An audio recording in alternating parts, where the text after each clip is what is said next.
জীৱিকা সখী মঞ্জু বৰাৰ ময়মতালি প্ৰধানমন্ত্ৰী আৱাস যোজনা গৃহৰ EKYCৰ নামত ময়মতালি কৰাৰ অভিযোগ বৰপানী পঞ্চায়ত প্ৰতিনিধিৰ কচুৱাৰ লংজাপ আৰু পণ্ডিত ঘাটৰ প্ৰধানমন্ত্ৰী আৱাস যোজনা গৃহৰ আবেদন কৰা যোগ্য লোকসকলক EKYC স্থানীয় ৰাইজক অৱগত নকৰাকৈ জীৱিকা সখী মঞ্জু বৰাৰ ঘৰত গোপনে কাম কৰি থকাৰ অভিযোগ উত্থাপন হৈছে যাৰ বাবে বহু যোগ্য ব্যক্তিয়ে প্ৰধানমন্ত্ৰী আৱাস যোজনা গৃহৰ আঁচনি লাভ কৰাৰ পৰা বঞ্চিত হোৱাৰ সন্দেহ প্ৰকাশ কৰিছে সেয়ে জীৱিকা সখীগৰাকী হিতাধিকাৰীৰ ঘৰে ঘৰে যাবলৈ আহ্বান জনায় আমাৰ 4-5 মাহ আগত জিওটেক হৈছে যে মানে জীৱিকা সখী মঞ্জু বৰা আমাৰ হিঙিমাৰী বজাৰৰ তেখেতৰ দায়িত্বত আছিলে তেখেতে ঘৰে ঘৰে গৈ জিওটেক কৰিছে মানুহৰ পৰা টকা পইচাও লৈছে বহুত কিন্তু এতিয়া বৰ্তমান আকৌ KYC মাৰিব লাগে ঘৰে ঘৰে গৈ এতিয়া মানুহবিলাকক মাতি আনি ঘৰত টকা 300 কৈ লয় আৰু জিওটেক KYCটো মাৰি আছে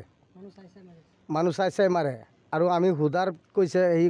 গাঁৱত যাব নোৱাৰিব আমাৰ পণ্ডিত ঘাটত বৰপানীত মানে সেই ঘৰে ঘৰে যাব নোৱাৰিব মানুহৰ মানে বহুত হেৰাছমেণ্ট হৈ আছে কষ্ট হৈ আছে আহিব নোৱাৰে বোকা পানীৰ ভিতৰত এতিয়া আমাৰ পঞ্চায়ত প্ৰতিনিধিকো আমি জনাইছোঁ তেখেতেও মাতিছে কিন্তু নাহে সি কৰিব নোৱাৰে বুলি কয় এতিয়া যদি নিউজৰ মানে আগতে আমি কৈছোঁ যদি আহেতো কোনো কথা নাই নাহিলে আমি ওপৰত মানে পদক্ষেপ ল'ম আৰু জনাবৰ কাৰণে আমাৰ দিনাম আমি নাম কি বৰপানী এই পঞ্চায়ত গাঁও পঞ্চায়ত আমিতো বিচাৰোঁ যে আমাৰ ৰাইজৰ মানে মানে সুকামনা হ'ব লাগে আৰু জিওটেকটো ক্লিয়াৰকৈ হ'ব লাগে বুলি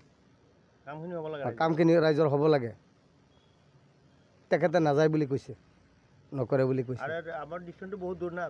কচুৱাৰ পৰা গুলজাৰ হুছেইনৰ ৰিপৰ্ট অসম আদিত্য।